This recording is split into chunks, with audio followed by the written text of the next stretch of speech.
Buenos días, bienvenida y bienvenidos ya oficialmente. Soy Pilar Núñez, la directora de Programas Educativos de la Universidad de Granada.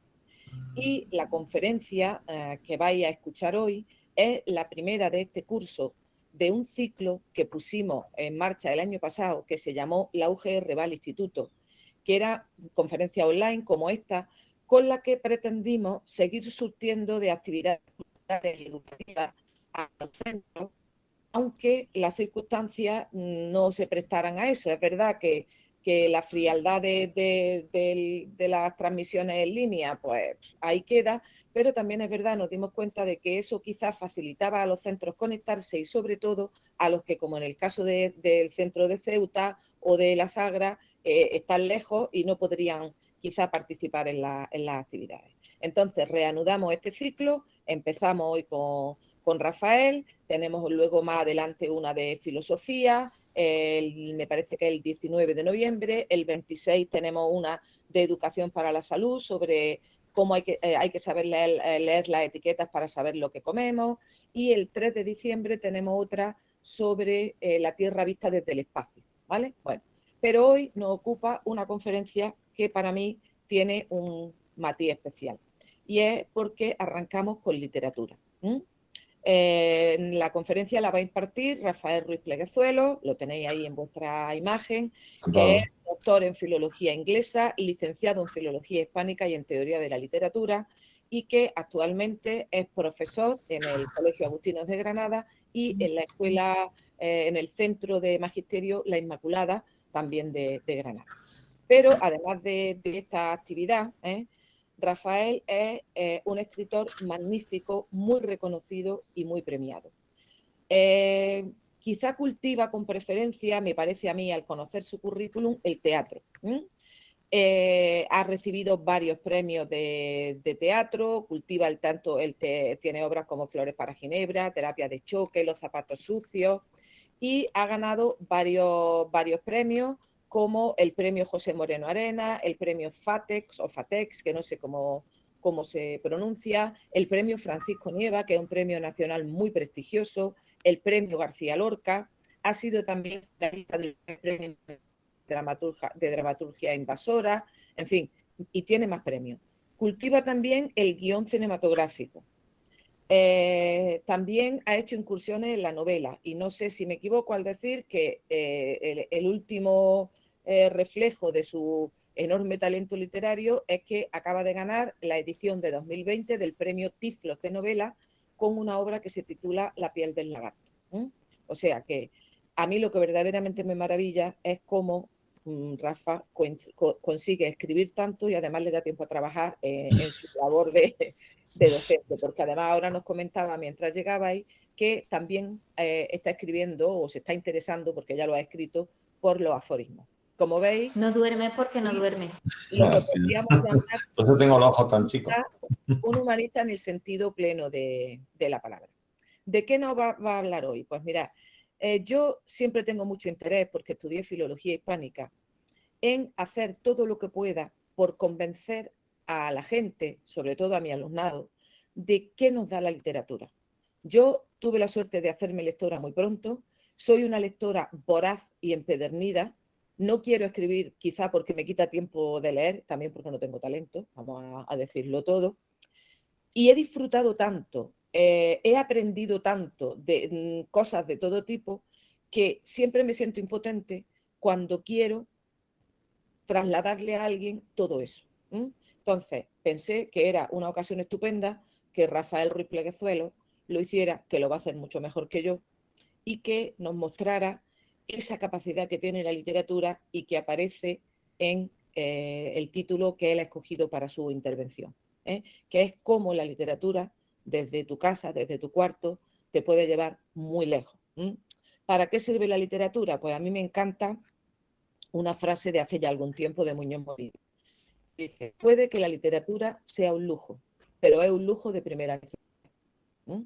Yo la suscribo totalmente y creo que en esa idea, con su brillantez característica, nos va a profundizar Rafael Ruiz Pleguezuelo. Así que no le quito ni un minuto más.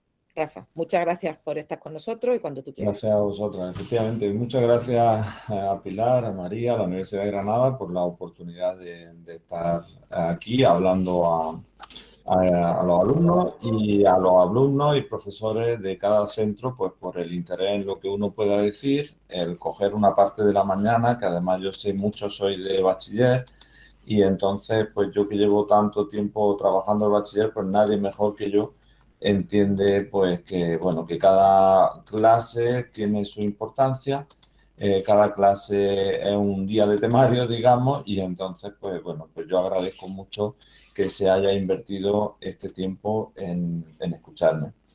Efectivamente, engancho y espero que se esté viendo ya mi pantalla. ¿Se está viendo la pantalla que he preparado?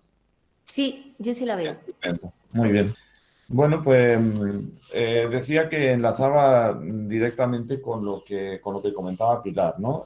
Cuando uno ha disfrutado tanto la literatura y la vive de una manera tan intensa, de una forma tan personal como yo lo hago, pues el regalo mayor o la ilusión mayor que uno pueda tener es intentar que más personas se contagien de esto, que más personas sigan esa misma fiebre, ¿no? Cuando uno tiene claro, imaginado, pues en el currículum que Pilar ha presentado, pues lo que se ve fundamentalmente es el amor tan grande que tengo por la literatura, el valor que le doy a mi vida, ese tiempo que quito de otras cosas porque creo que me aporta mucho, que la literatura me lo devuelve con creces. Entonces, a mí me gustaría, sobre todo, que tomarais esta sesión, a los que os guste un poquito leer menos, pues no como una regañina, sino simplemente como una oportunidad. O sea, no creáis que se va a hacer ver a lo largo de la presentación que no leer es un crimen. Por supuesto que no es un crimen, pero es una pena.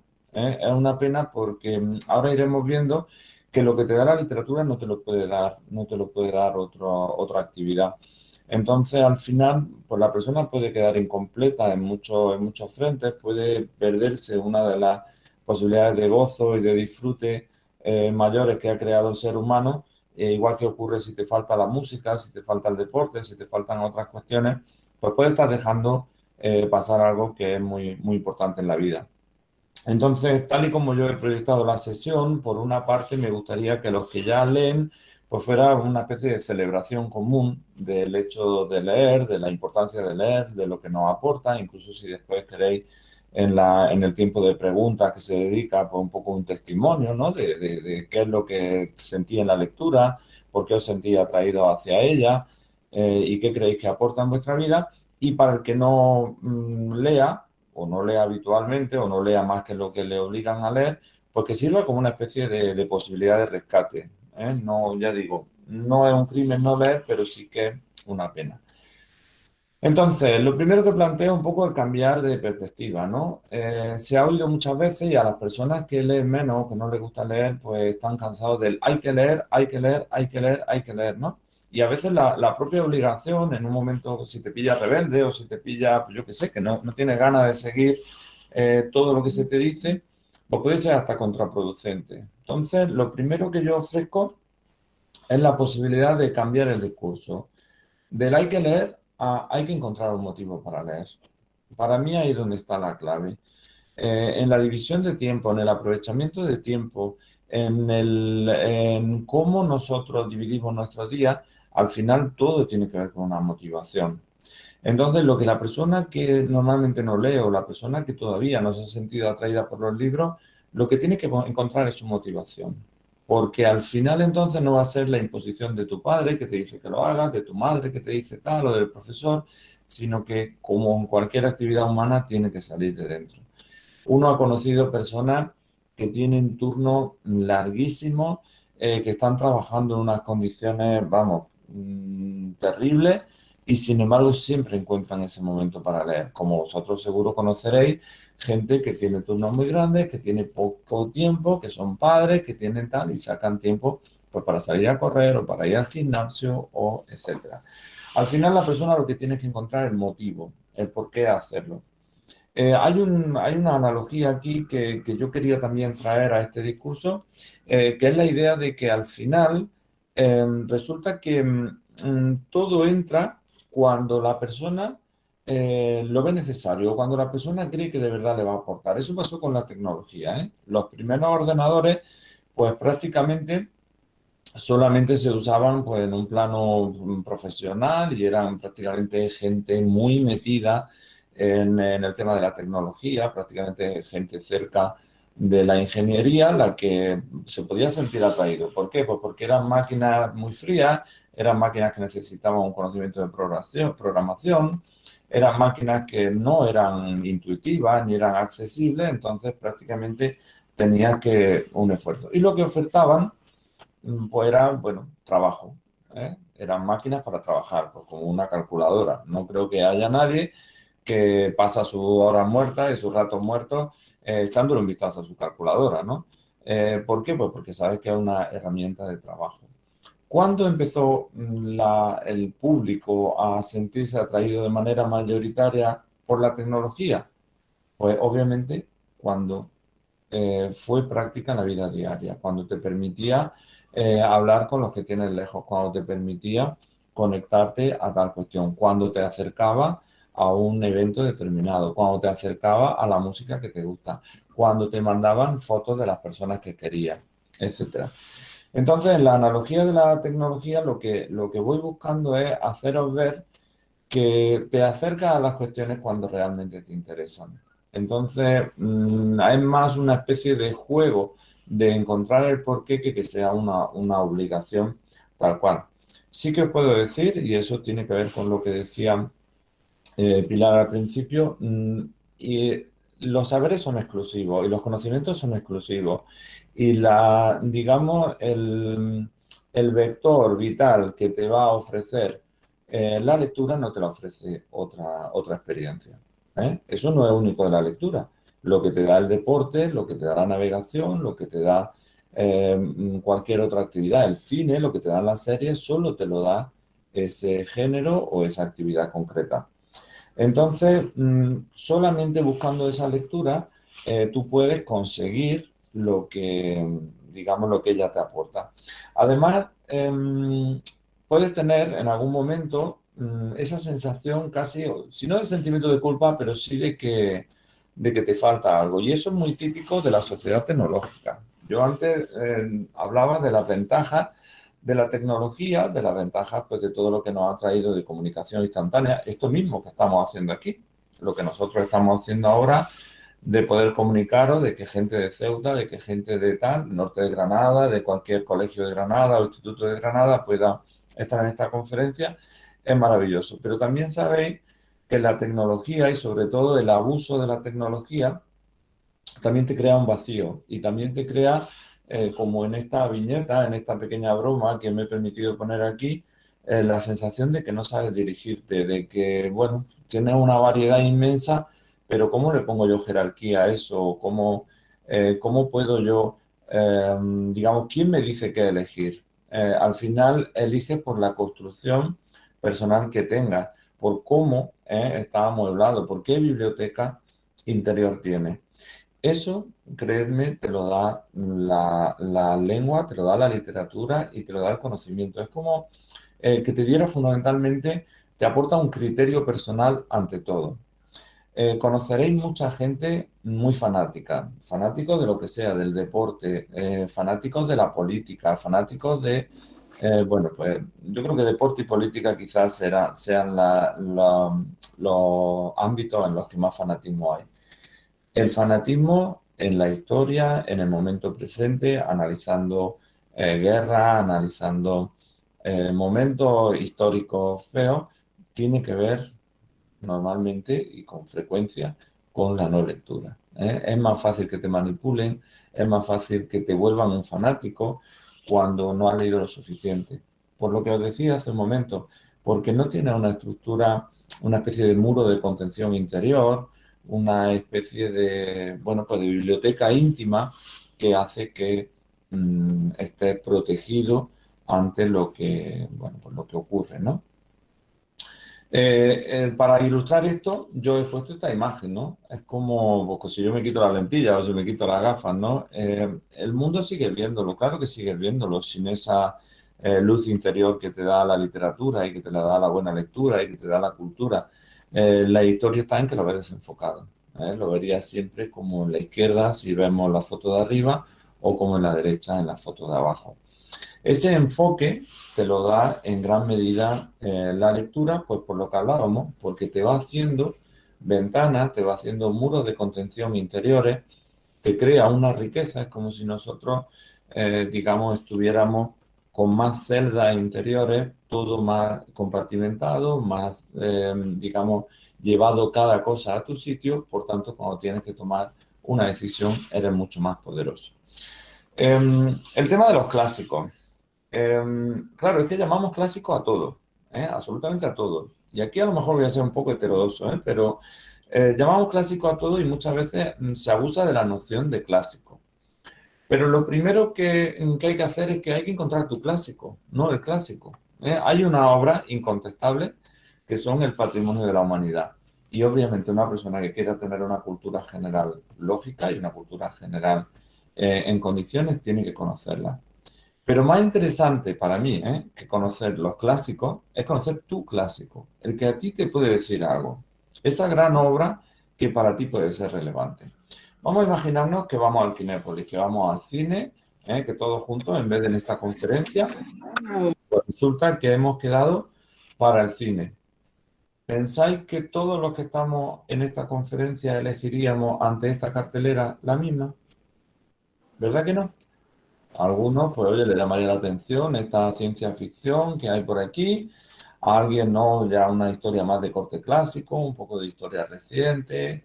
A alguien, pues la romántica esta de te quiero mucho y buscaría esa especie de tarta final de una boda, o quien buscaría un thriller.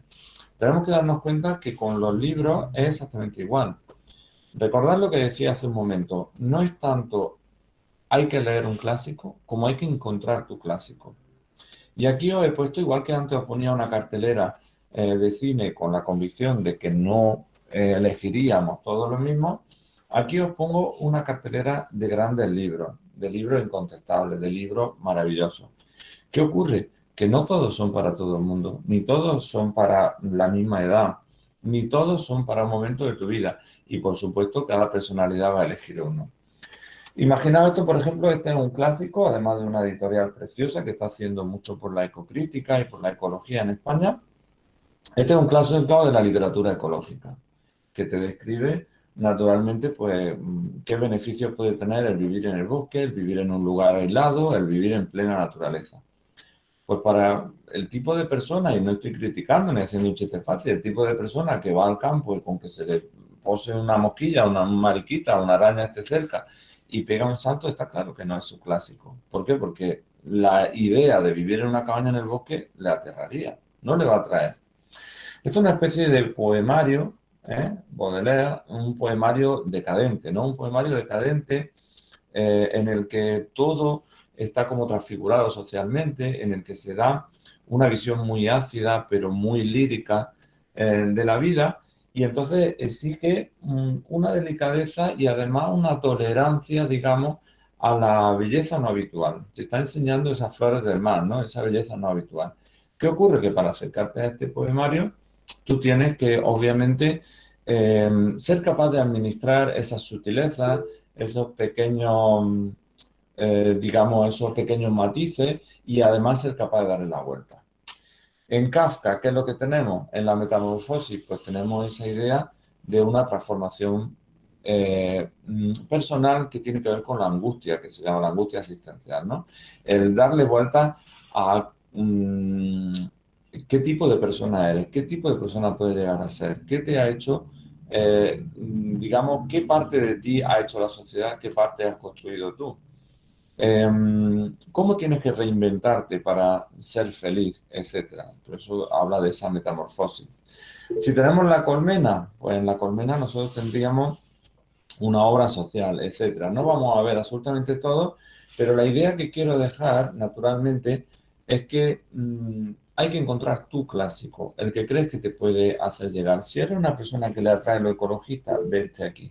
Si eres una persona que tiene una idea de la lírica digamos, y te atrae la poesía, vete aquí. Si te interesan las historias sociales, las historias de sensibilidad social, etcétera, vete a La Colmena, etcétera. Por tanto, un clásico para cada persona. Entonces, estamos en una sociedad como la tecnológica en la que todo está dado, en la que parece que todo nos lo dan mascado, tú lo dan con cuchara, tú lo tienes totalmente preparado. Antes, por ejemplo, para hacer una página web tenías que poco menos que hacerte informático. Ahora te dan una plantilla en la que ya simplemente tienes que cambiar 4 tal. Todo esto lo que estáis viendo, efectivamente, son plantilla sobre plantilla sobre plantilla. Todos esos beneficios del trabajo prehecho y de todo lo que te dan en bandeja también tiene sus fallas y también puede crear en la persona, digamos, una debilidad, pues porque no estás curtido en hacer las cosas desde cero, desde el papel en blanco, y en elegir las cosas por ti mismo. Entonces, necesitas los libros pues porque necesitas un pensamiento propio, ¿eh? Digamos, estamos en una sociedad en la que se dedica mucho tiempo al pensamiento ajeno, en el que te llegan un montón de cosas ya totalmente hechas, tienes los libros de texto de una manera inmaculada, pero que ha hecho otra persona que tenía otra cultura. Te llegan unas plantillas para trabajar una web o para hacer cualquier cosa electrónica, pero que ya han hecho unos ingenieros que lo han trabajado. Te llegan unos filtros para tus imágenes que, por supuesto, han desarrollado otras personas. Por tanto, lo que necesitas es, por supuesto, desde la cultura, desde los libros, construir tu conocimiento, el tuyo. No el que te llega, no el que ya te viene prehecho, sino el que tú tienes que trabajarte. La literatura también aporta lo que se llama la educación sentimental. El que cuando tú te has metido en muchas vidas, eres capaz de ser bueno analizando comportamientos. Cuando tú te has metido en la piel de muchos personajes de una manera tan profunda como lo hace la literatura, tienes un criterio mayor para después tomar las decisiones propias. Hay que pensar que somos seres humanos, entonces un ser humano tiene que ser sobre todo especialista en ese conocimiento del ser humano. Y la literatura es una forma de, mediante cabeza ajena, digamos, mediante lo que un escritor ha preparado para ti, ir haciéndote un experto en esa vida del ser humano, en sus cosas bonitas, en sus cosas feas, en lo que tiene de positivo, en lo que tiene de negativo. Entonces, esos modelos de comportamiento que las novelas aportan y ves las decisiones que toma el héroe, que toma la heroína, que toma esta chica que es protagonista, este chico que es protagonista, este señor que se encuentra con tal o cual problema, tú te estás preparando también para ser mejor en los desafíos de la vida. Es como que te están acompañando todos esos personajes que tú ya has conocido, o habrá pasado, me imagino, con las series, por ejemplo. Cuando tú has visto alguna serie o has visto algunas películas, en la vida te ves interpretando las cuestiones que te pasan con arreglo a roles que tú has adquirido, dándote cuenta o no en esa serie. Es como que te van modelizando, ¿no? Van haciendo de ti un modelo determinado. O habréis visto que cuestiones que escribes o cuestiones que compartes o incluso reacciones que tienes, muchas veces eres consciente de que, entre comillas, las has tomado prestada de modelos de serie, de modelos de televisión. La literatura, porque llega de una manera bastante más profunda y mucho más interior, porque eres tú el que tiene que crear pues esa ilustración mental de lo que está ocurriendo, creedme que es todavía más potente en este sentido. En ese encontrar clásico tenemos que pensar en los miles de libros que hay a tu alcance, millones de libros. ¿Y qué ocurre? Que es imposible, totalmente imposible, que lo que el ser humano ha producido durante siglos no te sea relevante. A lo mejor el Quijote no te dice nada y no pasa nada, pero sí te dice Oscar Wilde. Y a lo mejor Oscar Wilde no es para ti, pero sí es Francisco Umbral, o es Silvia Plath, o es Gloria Fuerte, o quien sea alguien que a ti te dice algo. Es imposible que en todo ese abanico enorme imaginado, cuando uno entra a una librería, ¿no? La variedad que tenemos ahora en Internet, en esas librerías digitales en las que hay absolutamente de todo. Entonces, si uno quiere progresar intelectualmente, lo que tienes que hacer es descubrir eso, descubrir ese camino. ¿Cuáles te llaman la atención? ¿Cuáles te motivan? El aforismo, la frase corta que hablábamos hace un momento de ella, en la filosofía, en la naturaleza, en la ecología. Y lo más valioso de la asignatura de lengua, en mi opinión, y pensar que es algo que trabajo todos los días, como se ha visto en la presentación, pues soy profesor de bachillerato, con lo cual estoy en el día a día con bachilleres. Lo más importante para mí no es la historia de la literatura, sino el amor por la literatura. El que una persona salga del bachillerato sin que le guste leer es un fracaso, ¿eh? Y es un fracaso pues por todo lo que hemos dicho hasta este momento. Entonces la clave está en conocerse y en saber qué tipo de persona eres y saber qué literatura hay para ti. Ahora que está de moda la novela negra, la novela de crímenes, la novela tal, hay sensibilidades para las que esas novelas no funcionan. Porque hay personas que el describir la maldad de una manera, digamos, explícita, pues le abruma, ¿eh? Hay personas que no pueden leer romántico y no pueden leer algo romántico porque no les va a decir nada, etcétera. Nosotros también tenemos que entender que al profesor de literatura, por mucho que se esfuerce, por muy sensato que quiera ser y por, digamos, muy imaginativo que quiera ser o por mucho conocimiento que pueda demostrar de su alumno, le es imposible encontrar un libro que le guste a todo el mundo. Volvemos a ejemplos, ¿eh? Tenemos Fahrenheit 451, una novela en la que mezcla ciencia ficción con amor a los libros. Si os ha interesado esta charla, este es un libro precioso porque lo que te indica es qué pasaría si hubiera un mundo sin libros, ¿eh? ¿Qué tipo de sociedad tendríamos? Una sociedad distópica, obviamente, en la que la vida se ha reducido a cuatro nimiedades. ¿Qué ocurriría si no hubiera libros, y si estuvieran prohibidos los libros? Hay por ahí algún provocador que dice que si los libros estuvieran prohibidos se leía más, ¿eh? Pero bueno, esa es otra forma de verlo. Entonces, claro, si eres una persona más espiritual, tu novela, en la edad que vosotros tenéis, es Siddhartha. Es una novela tremendamente espiritual de otras espiritualidades que te puede aportar mucho. Si eres una persona dulce, una persona sensible, El Principito te va a maravillar por las pequeñas cosas, el detalle de lo dulce, el detalle de los pequeños gestos, la maravilla y la textura, por decirlo de alguna forma, en la que está escrito. Si quieres imaginarte un mundo sin libros, Fahrenheit 451. Podríamos seguir dando muchos ejemplos, pero también os quería descubrir la cuestión. Aprendizaje de la vida. Hay novelas y obras concretas que pueden hacer mucho por ti a la hora de imaginar que, cómo reaccionaría ante una situación. Educarte, eso que hablaba yo y que llamaba yo hace un momento tu educación sentimental. ¿De qué trata, por ejemplo, El sabotaje amoroso? Pues de Amélie Nothomb, que es una obra maravillosa. Pues trata sobre el desengaño amoroso y sobre las relaciones que te dan problemas. ¿Mm? Te puede enseñar muchísimo a reaccionar si alguna vez te ves en algo así. Hamlet, el clásico de clásicos. La duda, la imposibilidad de decidir. El cómo muchas veces la realidad es muy difícil de interpretar y te ves realmente obligado a hacerlo rápido y tú tienes más dudas que certezas cuando tienes que elegir tal cosa u otra. Para los que estén en segundo de bachiller y no tengan ni idea de qué es lo que quieren estar en la universidad, lo que quieren hacer en la universidad, Hamlet, la duda, no falla.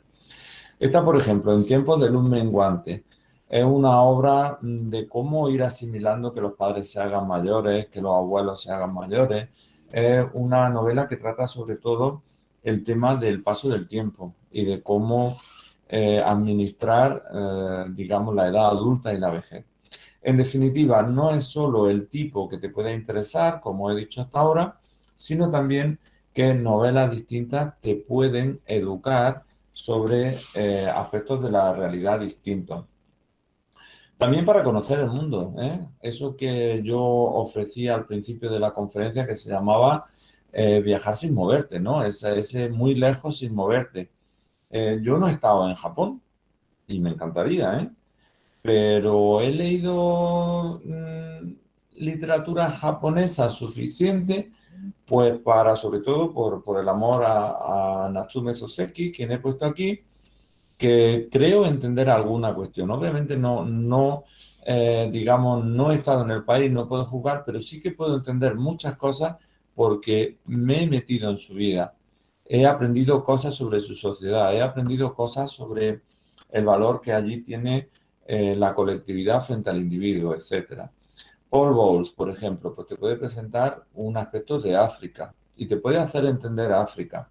Acaba de salir, este libro está ahora mismo en la librería, un libro maravilloso que se llama Ñamérica, de Martín Caparrós. Se llama Ñamérica porque es la América que habla español, ¿no? La que usa la ñ. Él se ocupa de presentarnos los países.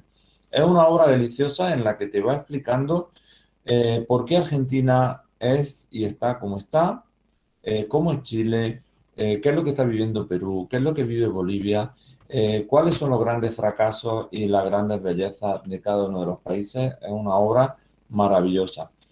Otra cosa entonces que te aportan los libros, un conocimiento del mundo. No el conocimiento cliché de 4 fotillos, de lo que te quiere vender una agencia de viaje, sino un conocimiento bastante más profundo, escrito por personas reflexivas, personas que le han dado muchas vueltas, escritores que lo han trabajado en profundidad. Leer también para interpretar mejor la historia. Sabéis, y en esto obviamente no voy a descubrir nada, que nos manipulan políticamente continuamente, pero continuamente a todos, ¿eh? El que es de izquierda, el que es de derecha, el que es moderadito, el que es tal, a todos nos manipulan continuamente. La literatura y la lectura también es una defensa, hablábamos antes de los fanatismos, es una defensa contra el fanatismo y contra la manipulación. Entonces, aunque obviamente hay subjetividad también en los escritores cuando escriben, pero el que tú te vayas acercando a momentos históricos concretos de la mano de grandes autores, también te va forjando una visión de la historia más madura, una visión de la política más madura y una visión, digamos, muchísimo más sólida del entorno, digamos, político o social o de la interpretación de la historia. Obviamente, en cuanto lees mucho te apetece escribir. No es automático, pero te apetece. Ya no digo que te hagas escritor, pero sí es, y algo incontestable, que te hace mucho más creativo. El que tú tengas lectura en el cuerpo te hace una persona más creativa. Las personas que tienen el arte dentro, ya sea la pintura, ya sea la escultura, ya sea que son fanáticos del cine, ya sea que les gusta la literatura, al final siempre son más originales porque no porque tengan un discurso personal propio, sino porque una vez que le han llegado muchos discursos ajenos, tienen, digamos, como una paleta que tiene más colores para crear el suyo. Entonces, créeme cuando digo que el ser una persona leída, el ser una persona que se ha preocupado por el arte, al final te saca de la masa. Por eso he puesto estas imágenes, ¿no? O imagináis, te hace ser una persona realmente original. La cultura, esto no es 100% de los casos, ¿eh? Yo puedo presentar a escritores que son antiempáticos, yo puedo y catedráticos de literatura y tal. Esto no es automático, pero sí que es verdad que esa educación sentimental de la que hablábamos hace un momento también suele convertirte en una persona más empática y más tolerante. Al final, pues porque es una cuestión de cultura, ¿eh? Con frecuencia. El que tú seas más tolerante frente a otras culturas, frente a personas diversas, frente a personas que eligen o sexualmente o políticamente o de la manera que sea algo distinto a ti, normalmente hay bueno, pues la tolerancia suele venir desde el conocimiento. Entonces los libros también pueden ayudarte mucho a eso, a ser singular, como he dicho hace un momento, y también a ser especial. A ver, ir poniéndome en el chat. Hay que olvidarse además de estereotipos. ¿Cuál de estas dos personas que hay aquí es un escritor de fama? ¿La chica de la izquierda o el señor de la derecha? A ver, ¿qué pensáis? La chica de la izquierda, ¿eh? La señorita Luna Monel, que además escribe muy bien. Entonces, hay que también romper estereotipos. No penséis que la literatura es patrimonio de 4 friki, de 4 tíos raros, de 4 tías raras y de 4 solitarios. Tú puedes encontrar las personas más encantadoras, más especiales, más simpáticas, más tal, en el mundo de la literatura, lo modernas que hay. ¿Cuál de los dos que tienen aquí es un escritor de fama? ¿Izquierda o derecha? Bueno, esta tiene truco, porque esta es los dos, ¿eh? El de la izquierda, Foster Wallace, pobrecito que falleció de una manera fea, y el de la derecha, que es Umberto Eco, un gran escritor italiano. Otro concursillo. ¿Cuál de estas dos personas es un escritor de fama? Pues también tiene truco. Ninguno de los dos. Son fotos que he cogido de internet por cogerlas. Pero ¿qué es lo que os intento explicar? Que no tengáis un estereotipo, que tampoco penséis que para que te gusten los libros, para que seas escritor, para que todo esto tienes que ser una persona, digamos, no convencional, ni mucho menos. Totalmente demostrado con estudios. No he querido cansar con estudios, con estadísticas, etcétera, pero está totalmente demostrado que la lectura favorece la concentración. En realidad leemos más que nunca. Lo que pasa es que leemos lectura basura. Un WhatsApp, otro WhatsApp, un no sé qué, te llega un correo, lo lees rápido, lo miras, te llega otro tal, una notificación, un tal. Si nosotros hiciéramos una estadística, y esto se ha hecho obviamente, de lo que una persona leía en 1920 y lo que lee en 2020, nosotros veríamos que hay una lectura mucho mayor. ¿Qué ocurre? Que lo que nosotros leemos es consumo, lectura de consumo. Y las pantallas, por eso he puesto esta imagen, nos están haciendo tremendamente distraídos. O habrá pasado, igual que me ha pasado a mí a cualquiera, estás viendo la tele, pero a la vez estás con el móvil, pero a la vez estás mirando tal, pero a la vez coges tal cosa, pero a la vez le echas un vistazo a la tablet, pero al final te llega tal. Entonces, la lectura, como requiere de una concentración plena, porque eres tú el que tiene que construir la historia y el que tiene que forjarla en tu mente, está demostrado que es una ayuda estupenda para la concentración. Hemos hablado antes de la toma de decisiones. Te ayuda y mucho a elegir mejor en tu vida. Terapia totalmente, demostrada contra el estrés. Un montón de personas que usan la lectura y que usan la escritura de una manera terapéutica. Gente que escribe no porque quiera ser escritora, sino porque le relaja, porque ordena ideas. No sé si entre los que me están oyendo ahora mismo, pues hay alguna persona que tiene una especie de diario que no pretende publicarlo, ni pretende tampoco que sea un diario tal cual, sino que simplemente le ayuda a ordenar su vida, a ordenar su idea. La literatura puede hacer mucho contra eso, contra el estrés, contra la precipitación, contra las decisiones mal tomadas. Y obviamente también está muy demostrado que esa exposición continua al vocabulario suele actuar positivamente en los test de inteligencia. Incluso se ha tenido en cuenta que se han hecho estudios sobre profesionales de todo tipo, ingenieros, médicos, de todo tipo. Y bueno, pues se ha valorado su carrera y se ha valorado la capacidad que tenían de lectura y de escritura, y si eran lectores habituales. Os imagináis cuál es el resultado, ¿no? El resultado es que eran más exitosos los médicos, los ingenieros, los arquitectos, los enfermeros, lo que queráis, que además leían y que además tenían una buena lectura y escritura. Entonces, otro mito que hay que romper es ese de que no tengo tiempo para leer, de que es que yo voy a ser ingeniero, es que yo voy a ser médico. El éxito profesional pasa por la lectura independientemente de qué camino sea el tuyo profesional. Aparte que nos podéis hacer una idea de la cantidad de escritores que son abogados o que son médicos o tal. No está reñido, no hay que ser filólogo para disfrutar la literatura. También no hay que empezar por la cima y no hay que pensar, bueno, primero le veré y después ya veremos. Yo empecé con Mortadelo y Filemón y yo empecé pues como cualquier niño pues con las lecturas infantiles. Entonces no creáis que nadie comienza leyendo a Nietzsche, a Kundera y de escritores así como muy a Thomas Mann y a no sé qué, ni mucho menos. Nadie empieza y dice, venga, voy a empezar por María Zambrano. No, María Zambrano es una cumbre y es la filosofía y es tal, pero eso es como un 8000. Antes, por supuesto que tiene obras como las que yo he puesto aquí, otras que vosotros podéis imaginar, y al final lo que tienes que hacer es elegir. Para acabar esto, porque queremos que al final haya, pues bueno, por si queréis intervenir, por si queréis hacer alguna pregunta, vamos a ir quitando excusas y vamos a ir dando una especie de propuesta de trabajo a partir de esta conferencia. El no tengo tiempo no es real.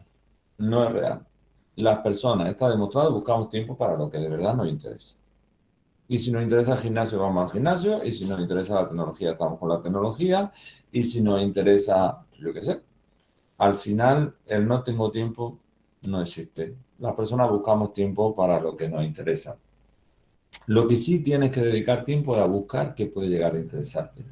Si coges el primer libro que hay en una estantería, no puedes aceptar. Piensa, lo que os decía al principio de la conferencia, piensa en tu interior, piensa qué tipo de persona eres, piensa cuáles son tus intereses y dirígete hacia esos interesantes.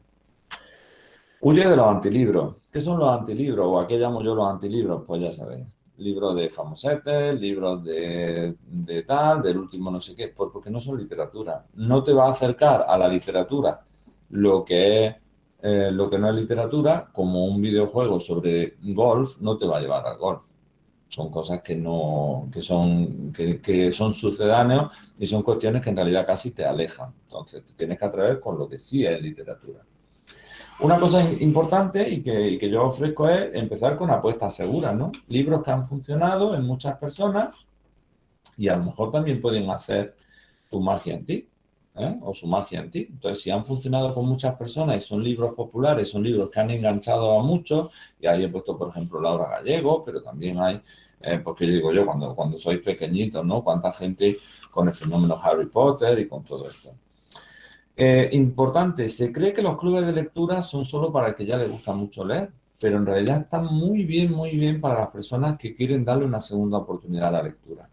Porque cuando entras en un club de lectura y cada vez hay más, pues te ves obligado a acabar el libro, pues porque resulta que llega el día y van a hablar de él, etcétera. Entonces te obliga y además cuando los demás ponen en común su experiencia y los demás van contando, te sientes bien, porque te sientes que, oye, el tiempo que has invertido ahora te sirve para charlar, para ver lo que tú veías, también lo ha visto otro, etcétera.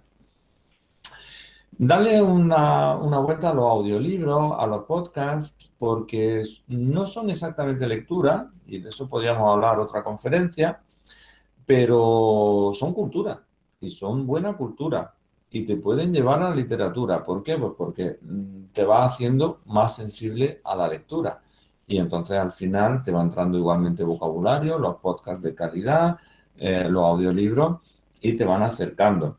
También puedes buscar listas de libros, porque es un poco como las playlists o los recomendados de las plataformas de streaming. Si esto te gusta, esto te gustará. Entonces, buscar en Internet, una vez que tienes un gusto más o menos definido, listas de libros que han funcionado con mucha gente, tal. Igual que con las películas. A veces habrá pasado series o habrá pasado películas que los primeros 10 minutos tienes ganas de quitarlo, pero resulta que al final descubres que está bien y si le das paciencia de 20 minutos, de media hora, resulta que al final acaban gustándote. Pues una regla que se suele decir, dale siempre 50 páginas al menos. Concédele al escritor 50 páginas. Porque así, cuando conozcas personajes, cuando empieza a desarrollarse y tal, sí que tienes criterio para saber si te puede interesar o no. Acabo con una cita que me parece muy, no sé, me parece un broche muy bueno, que es el de todas las nuevas ideas están en los viejos libros. Creemos que lo original está en, yo qué sé, que va a venir y resulta que son cientos y cientos de años de humanidad y nosotros tenemos mucho que aprender de esa herencia que hay en los libros. Lo dijo alguien ingenioso, inteligente, maravilloso, que era un autor británico que se llamaba Chesterton. Yo había preparado una especie de encuestilla para que supieras si eres lector o no, o para una especie de juego de si eres lector o no, pero sé que muchos no vais a poder hacerla ahora porque, bueno, pues porque lo estáis viendo en pantalla grande y no tenéis acceso. Yo lo voy a poner en el chat por si alguien quiere hacerlo. Mientras atiendo las preguntas, es una cosa simpática para saber si eres un ratón de biblioteca total, si te salen 10 puntos, 9 puntos, quiere decir que eres un lector total. 6, 7, bueno, pues si la literatura no es todo en tu vida, pero bastante. 5, 6 y bueno, has empezado el camino, no lo dejes, sigue así. Y 0, 5, todavía no te ha llegado la llamada de los libros, pero nunca es demasiado tarde. Entonces, nosotros os lo voy a poner en el chat y ahora hay un tiempo, me he colado 5 minutillos, más o menos de lo que habíamos establecido, pero he intentado ir lo más rapidillo que podía y estaré encantado pues de atender vuestras aportaciones, pueden ser testimonios, pueden ser preguntillas. Ahí está, os he puesto en el chat para quien pueda hacerlo ese cuestionario de si era un superlector o no. Y era un superlector a partir de 8 puntos. Y nada, sobre todo espero que os haya interesado, que os haya llenado de ideas, que os haya invitado a leer y para los que ya leían, pues que sea realmente una celebración de lo que hacen. Contadme. Pues muchísimas gracias, Rafael. Sí que nos Nada. ha gustado. Has clavado el tiempo porque hemos empezado 5 minutos más Muy tarde. bien, lo tenía preparadillo.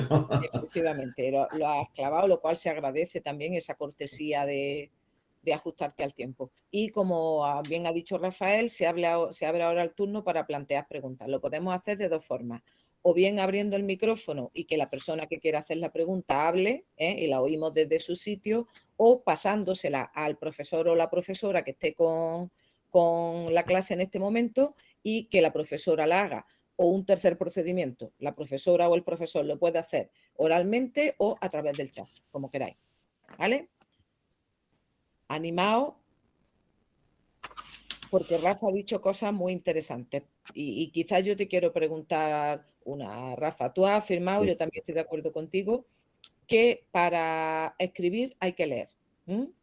De tal manera que quizá cuando una persona empieza a escribir, más que inspiración, lo que se aprecia en sus textos es transpiración, digamos, ¿no? Sí. O sea, como que por ahí hay una especie de mezcla de todas sus lecturas. Pero yo creo que esa fase es muy importante y además es necesaria. O sea, sería una osadía que quizás se da en nuestros días, y por ahí va la pregunta, gente que no tiene un buen bagaje lector que de pronto quiere escribir. Y creo que además es curioso porque a alguna gente hasta le va bien. Sí, sí, sí, porque, pero no solamente en la relación de la lectura y la escritura, sino en la opinión, en la opinión. Yo decía que también los libros, la cultura que te aportan los libros, te hace que tengas un criterio mejor, pero no porque tu criterio sea original, sino porque has comparado con tantos criterios de grandes mentes que al final el tuyo se ha reforzado de lo que coge de una y de otra. Con la literatura es exactamente igual. Nadie nace rotundamente original, rotundamente artista. Nadie tiene un discurso propio, digamos, desde que nació, ¿no? Le dan el bebé a los padres y dice, tu hijo tiene un discurso propio. Ese discurso propio en realidad nace de la herencia, eso que se llama de estar subido al hombro de los gigantes, ¿no? De la herencia de las personas que te han pasado el testigo desde la lectura.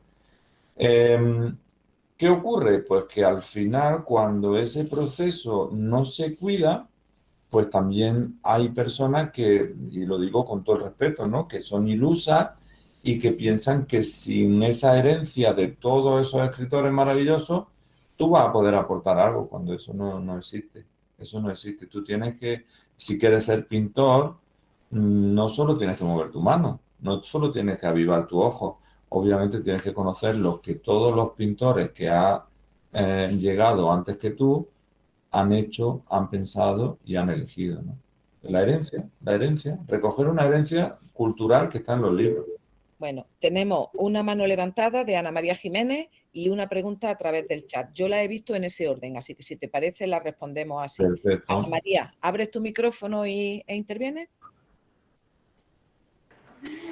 Que se sienta frustración como profesor cuando a tu alumno no le gusta leer. Aquí además están conectados mis alumnos, ¿no? Y yo soy consciente de que por mucho amor que yo destile por la literatura, todos mis alumnos no leen, claro, todos no. Es un desafío, pero un desafío para mí positivo. O sea, yo nunca avergonzaría, por decirlo de alguna forma, a alguien que no le gusta leer. Lo que haría es invitarle eternamente a que leyera. Y entonces, bueno, mis alumnos saben que cuando yo explico literatura, pues es como si hablara de mi familia. Esto es algo que ellos pueden decir que están aquí conectados y que lo vivo, pues hablo de Gonzalo de Berceo, pobrecito, que hace siglos y siglos y siglos que está enterrado y parece que es que ayer estuve con él, ¿no? Y es parte de mi vida.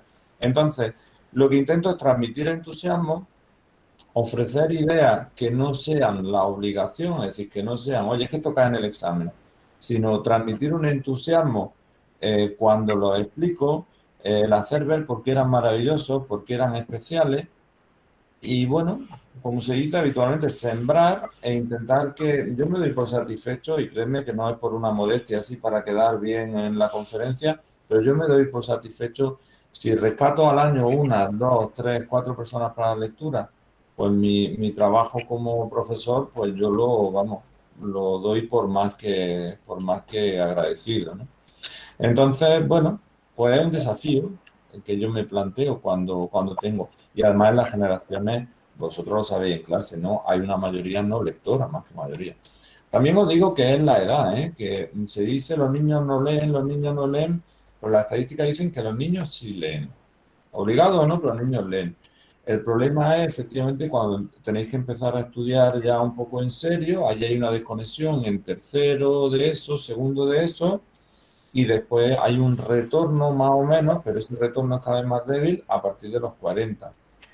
Entonces, claro, ahí es donde hay un desafío grande, en esa masa enorme desde los 14, 15 años hasta los 40, que bueno, que se pierden para la lectura, ¿no?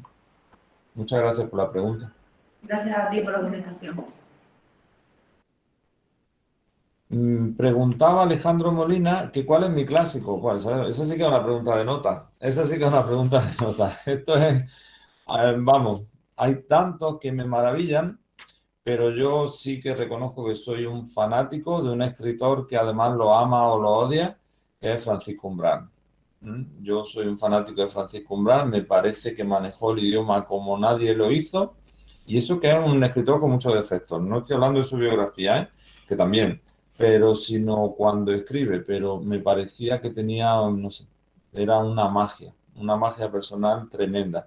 Entonces, es injusto, pues porque me gusta mucho Arancilito, porque soy un enamorado de Silvia Plath, la literatura de Silvia Plath es mi día a día, y es quizás lo que cuando yo quiero empezar a escribir, siempre leo un poquito de Silvia Plath, pues porque me da la sensación de que como que me inyecta energía o me inyecta, no sé, me prepara muy bien. Yo cada vez que tengo que empezar una obra nueva, antes releo algo de esta señora de Silvia Plath.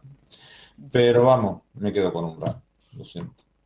Muy bien. Gracias por la pregunta. Un clásico original. ¿Eh? Un clásico original, efectivamente. Totalmente, sí. Bueno, tiene, ya sabéis, se ama o se odia. Muchas gracias, Rafa. Nada. Pues nada, entonces lo dejamos Claro, aquí. por estar aquí.